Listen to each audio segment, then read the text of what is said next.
Le Made in est tout d'abord un marquage d'origine, c'est-à-dire qu'il permet au consommateur de connaître l'origine du produit qu'il achète.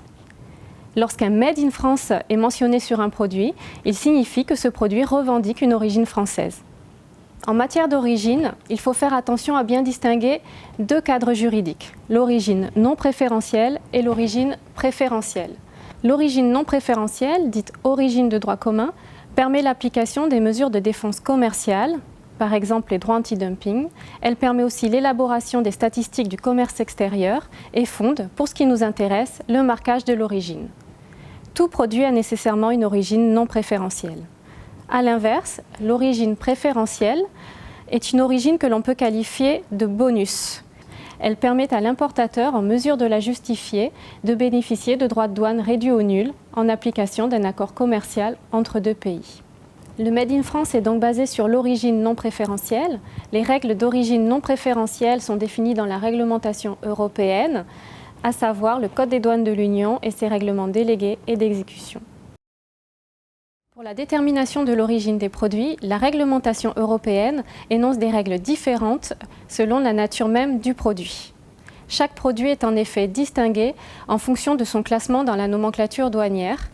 Trois grands types de règles se dégagent. Tout d'abord, les règles dites de changement de position tarifaire, exigeant que les matières étrangères utilisées aient un code douanier différent de celui du produit fini. Il y a ensuite les règles dites de valeur ajoutée, limitant la valeur des matières étrangères utilisées à un certain pourcentage du prix du produit fini.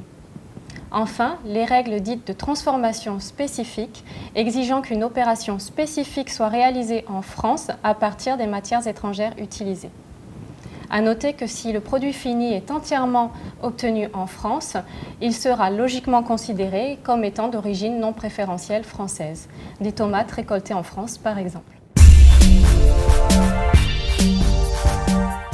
La mention d'un Made in est facultative pour les produits importés ou commercialisés dans l'Union européenne, sauf pour certains produits agricoles ou alimentaires.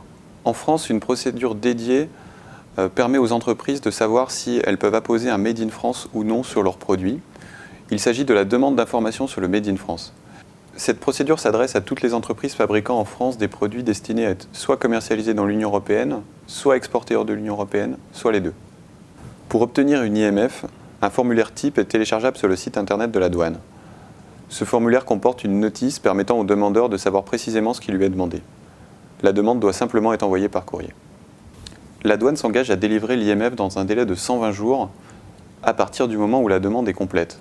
Toutefois, en moyenne, ce type d'information est délivré dans les 30 jours.